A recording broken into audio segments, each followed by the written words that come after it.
Jesus' parable of the 10 minas. In Luke 19:12 through 27, it says, "He said, therefore, a certain nobleman went into a far country to receive for himself a kingdom and to return. He called his 10 servants and delivered them 10 pounds, and said unto them, Occupy till I come.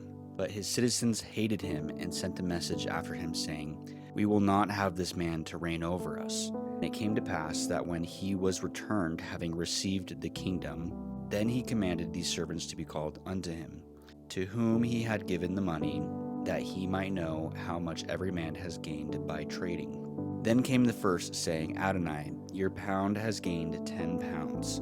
And he said unto him, Well, good servant, because you have been faithful in a very little, have authority over 10 cities. And the second came, saying, Adonai, your pound has gained 5 pounds.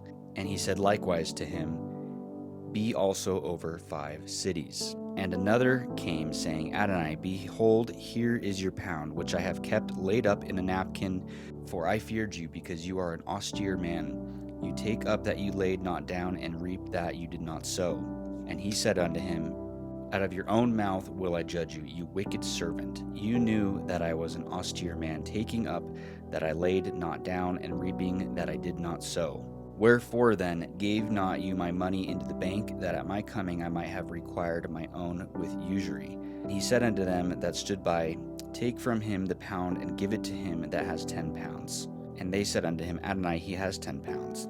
For I say unto you, that unto everyone which has shall be given, and from him that he has not, even that he has shall be taken away from him. But those my enemies, which would not that I should reign over them, bring hither and slay them before me." There's a lot to unpack here, so let's do it step by step. The nobleman is Jesus. He leaves to go get his kingdom, which is the death, and returns as a king, his second coming. The servants are the believers, and the money, the minas or the pound, is the gospel, your gifts, your responsibilities, and opportunities to serve him. The investments that they are doing are the faithfulness, and the reward is great. The wicked servant, the one who did nothing but simply hold on to the pound, that is the unfaithful person, simply doing nothing with sharing the gospel or the gifts God has given them. The ones who hated the nobleman is the world, unbelievers, those who reject Jesus, and they will face judgment.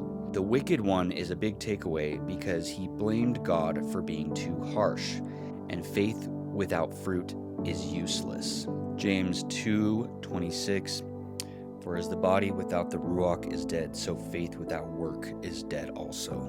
So then when we go to Colossians 3:23 to 24, "And whatsoever you do, do it heartily as to Yahuwah and not unto men, knowing that of Yah you shall receive the reward of inheritance, for you serve Yahuwah the Mashiach."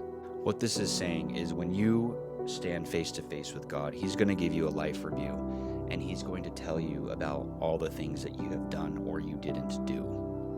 Are you entering into heaven with proof of you serving him, or just that you have believed him?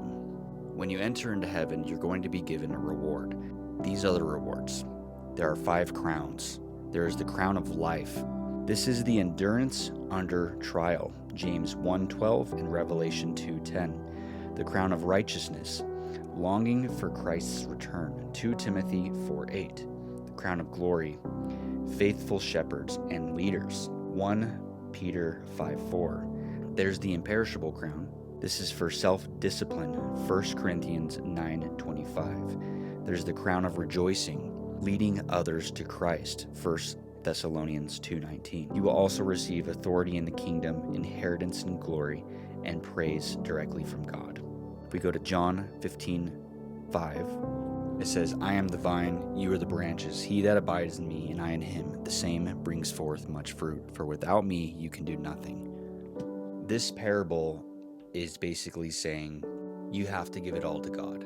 You have to let him lead your life, and in doing so, when you give him your life, you naturally bring good works. The works could include being of service, loving others, helping others in need, preaching the gospel, being in your word, praying for others, and more. But you can only accomplish this when your heart is unhardened and you truly want to serve God. And when you do so, the reward in heaven is going to be great.